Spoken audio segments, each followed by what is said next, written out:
अस्सलामुअलैकुम, आप देख रहे हैं लाहौर न्यूज़ और मैं हूं अज़का अहमद। मैं हूं इमरान यूसुफ। हेडलाइंस आप जान चुके हैं। खबर आपको दें, नवाज शरीफ का 9 अक्टूबर को लंदन से सऊदी अरब रवाना होने का इम्कान है। ज़राए के मुताबिक नून लीग के नवाज शरीफ सऊदी अरब से 14 अक्टूबर को दुबई रवाना होंगे। नवाज शरीफ का दुबई से 21 अक्टूबर को दुबई से लाहौर के लिए रवाना होंगे। और आपको बताएं कि नवाज शरीफ की हिफाजती जमानत के लिए 19 अक्टूबर को लाहौर हाई कोर्ट में दरख्वास्त दायर की जाएगी। आपको आगाह कर रहे हैं, नवाज शरीफ का 9 अक्टूबर को लंदन से सऊदी अरब रवाना होने का इम्कान है। ज़राए नून लीग के मुताबिक नवाज शरीफ सऊदी अरब से 14 अक्टूबर को दुबई रवाना होंगे। नवाज शरीफ का दुबई से चाइना और कतर जाने का भी इम्कान है। नवाज शरीफ 21 अक्टूबर को दुबई से लाहौर के लिए रवाना होंगे। नवाज शरीफ की हिफाजती जमानत के लिए 19 अक्टूबर को लाहौर हाई कोर्ट में दरख्वास्त दायर की जाएगी। तो अहम खबर है ये, जिसके हवाले से आपको आगाह कर रहे हैं। नवाज शरीफ का 9 अक्टूबर को लंदन से सऊदी अरब रवाना होने का इम्कान। ज़राए नून लीग के मुताबिक नवाज शरीफ सऊदी अरब से 14 अक्टूबर को दुबई रवाना होंगे। नवाज शरीफ का दुबई से चाइना और कतर जाने का भी इम्कान है। खबर यह है, रहनुमा पीटीआई खदीजा शाह ने केसेस की तफसीलात के लिए लाहौर हाई कोर्ट में दरख्वास्त दायर कर दी। दरख्वास्त में वफाकी हुकूमत, IG पंजाब समेत दीगर को फरीक बनाया गया है। अदालत से नामालूम केसेस में दरख्वास्त गुजार की हिफाजती जमानत मंजूर करने की इस्तदा की गई है। आपको अपडेट करें, रहनुमा पीटीआई खदीजा शाह ने केसेस की तफसीलात के लिए लाहौर हाई कोर्ट से दरख्वास्त दायर कर दी है। और दरख्वास्त में वफाकी हुकूमत, IG पंजाब समेत दीगर को फरीक बनाया गया है। अदालत से नामालूम केसेस में दरख्वास्त गुजार की हिफाजती जमानत मंजूर करने की इस्तदा भी की गई है। दरख्वास्त में वफाकी हुकूमत, IG पंजाब समेत दीगर को फरीक बनाया गया। खबर आपको दें कि रहनुमा पीटीआई खदीजा शाह ने केसेस की तफसीलात के लिए लाहौर हाई कोर्ट में दरख्वास्त दायर कर दी है। और अदालत से नामालूम केसेस में दरख्वास्त गुजार की हिफाजती जमानत मंजूर करने की इस्तदा भी की गई है। दरख्वास्त में वफाकी हुकूमत, IG पंजाब समेत दीगर को फरीक बनाया गया है। खबर आपको दें, रहनुमा पीटीआई खदीजा शाह ने केसेस की तफसीलात के लिए लाहौर हाई कोर्ट से दरख्वास्त दायर कर दी है। दरख्वास्त में वफाकी हुकूमत, IG पंजाब समेत दीगर को फरीक बनाया गया है। अदालत से नामालूम केसेस के दरख्वास्त गुजार की हिफाजती जमानत मंजूर करने की इस्तदा भी की गई है। शहर की 18 शाहराहों पर गैर कानूनी कमर्शियल सरगर्मियों का इंकशाफ।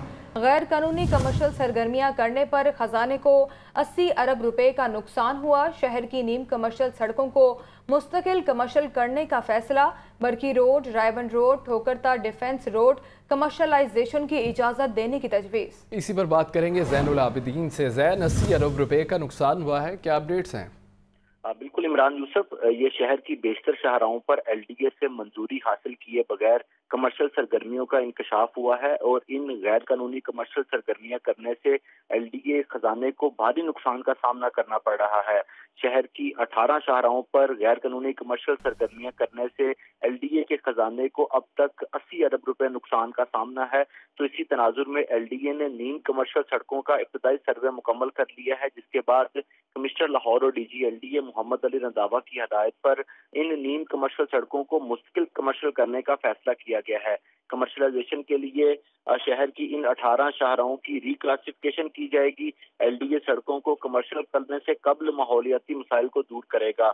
जिन सड़कों को कमर्शियल करने की तजवीज़ दी गई है उसमें बरकी रोड, रायमंड रोड, ठोकरता डिफेंस रोड कमर्शियल की इजाजत देने की तजवीज़ दी गई है। इसी तरह मौलाना Shaukat Ali road, model town link road से रेलवे क्रॉसिंग तक, केनाल रोड से वाबरा टाउन तक, जोहर टाउन बाईपास रोड पर कमर्शलाइजेशन की जा सकेगी। शौकत खानम से रायबंद रोड तक ख्याबान फिरदौसी, मुल्तान रोड से रायबंद रोड तक डिफेंस रोड, लिंक रायबंद रोड से PIA रोड एक्सटेंशन पर कमर्शलाइजेशन की इजाजत होगी। इसी तरह इस सर्वे में जेल रोड से मॉल रोड तक जफर अली रोड पर भी कमर्शलाइजेशन की इजाजत देने की तजवीज़ दी गई है। जो मैकेनिज्म बनाया गया है उसके मुताबिक नई सड़कों पर कमर्शियल सरगर्मियों के लिए कंसल्टेंट क्लासिफिकेशन और रिक्लासिफिकेशन की तजावीज़ देगा। और शहर में मजीद रहायशी और कमर्शियल जोन भी इसी रिपोर्ट पर डिक्लेयर किए जाएंगे। ठीक है ज़ैनुल आबिदीन, बहुत शुक्रिया आपका इस बारे में तफसीलन आगाह करने के लिए। महंगाई के हवाले से बात करें और आपको बताएं, महंगाई से सताए आवाम की मुश्किलात कम ना हो सकी। यूटिलिटी स्टोर से चीनी और आटा गायब। इंतहाई महदूद सप्लाई की वजह से आटे की किल्लत बरकरार है। मजीद जानते हैं अब्दुल कादिर से, जो इस वक्त रेलवे हेडक्वार्टर यूटिलिटी स्टोर पर ही मौजूद हैं। कहिएगा अब्दुल कादिर। जी बिल्कुल, महंगाई के सताए जो आवाम हैं वो रिलीफ के लिए और सब्सिडी के लिए यूटिलिटी स्टोर्स का रुख करते हैं कि यहाँ पर आटा जो है वो सब्सिडाइज़ कीमतों पर मिलता है, इसी तरह चीनी और घी जो है वो भी सब्सिडाइज़ कीमतों पर मिलता है। लेकिन इस वक्त मार्केट की जो यूटिलिटी स्टोर की सूरत हाल है वो ये है कि यहाँ पे चीनी जो है वो गुज़िश्ता कई दिनों से सप्लाई नहीं हो सकी, जिसकी वजह से शहरी सस्ती चीनी से महरूम है। जबकि आटे की सप्लाई जो है उसकी सूरत हाल भी है कि यूटिलिटी स्टोर पर जो आटा सप्लाई किया जाता है उसकी भी जो आटे के थैलों की तादाद है वो कम होती है, जिसकी वजह से शहरियों को परेशानी का सामना रहता है कि कभी आटा मिलता है और कभी नहीं मिलता। हमारे साथ एक शहरी मौजूद है, इनसे बात करते हैं और इनसे जानते हैं। जी आप बताइएगा कि आप क्या लेने आए थे, क्योंकि चीनी तो दस्तयाब नहीं, आटा भी बस एक दो थैले ही पड़े हैं। मैं अपना आटा और चीनी वगैरह लेने हैं, लेकिन चीनी नहीं मिल रही और आटे का भी बड़ी मुश्किल से एक थैला मिला। हमें बहुत मुश्किल से, मैं एज ए सिक्योरिटी गार्ड हूँ, बड़ी मुश्किल से छुट्टी मिलती, वो भी हफ्ते वाले दिन। कभी आओ तो कभी बंद होता है, कभी ऑर्डर हो रहा है। और पहले पिछले महीने में आया, मेरी मिसेस का किसी ने आटा ही ले लिया, कहने लगे जी ये तो आटा ले जा चुके हैं। आज बिल्कुल आपने जो है सारिफ की गुफ्तगू सुनी, इनका ये कहना है कि चीनी जो है उस वक्त दस्तयाब नहीं है और आटा जो है वो सिर्फ एक जो है वो यहाँ पे थैला पड़ा हुआ है और स्टाफ की जानिब से भी जो है वो नारवा सलूक किया जाता है, क्योंकि जो यूटिलिटी स्टोर पर आने वाले शहरी हैं उनकी जानिब से यही मौक़िफ़ इख्तियार किया जाता है कि उन्हें चीनी और आटा फ़राहम किया जाए, क्योंकि मार्केट में आटा खासा महंगा है। मैं इस वक्त रेलवे हेडक्वार्टर के यूटिलिटी स्टोर पर मौजूद हूँ, जहाँ पर इस वक्त ना आटा दस्तयाब है। बहुत शुक्रिया अब्दुल कादिर आपका आगाह करने के लिए। निगरान वज़ीर ट्रांसपोर्ट इब्राहिम हसन मुराद की ज़ेर सदारत CBD हेडक्वार्टर्स में इजलास हुआ है। CEO रूडा CBD इमरान अमीन ने ट्रांजिट प्लान के मंसूबे पर ब्रीफिंग दी है। इब्राहिम हसन मुराद ने रूडा CBD हुकाम के ट्रांसपोर्ट और ट्रांजिट मंसूबों को सराहा। मजीद जानते हैं ज़ैनुल आबदीन से। ज़ैन, आगाह कीजिएगा इजलास का अहवाल। ये निगरान सूबाई वजीर ट्रांसपोर्ट इब्राहिम हसन मुराद की CBD हेडक्वार्टर आमद हुई। इस मौका पर रूडा और CBD के ट्रांजिट मंसूबों के साथ पंजाब मास ट्रांजिट सिस्टम की कनेक्टिविटी से मुतल्लिक अमूर पर तफसीली बातचीत की गई।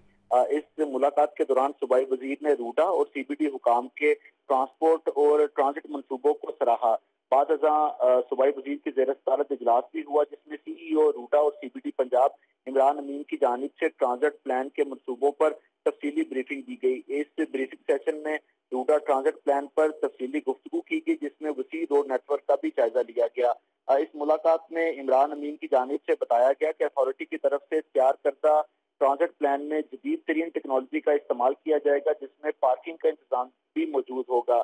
जबकि ये मनसूबा पंजाब मास ट्रांजिट के साथ इंतहाई मिसाली राब्ता कायम करेगा, जिसकी बुनियाद फीडर कॉरिडोर, ब्लू लाइन, घोड़ा चौक फ्लाईओवर और वॉल्टन रोड की तज़ीनो आराइश जैसे जो अजीम कम्युनिकेशन इंफ्रास्ट्रक्चर के इक़दाम हैं, ये उन पर मबनी होगा।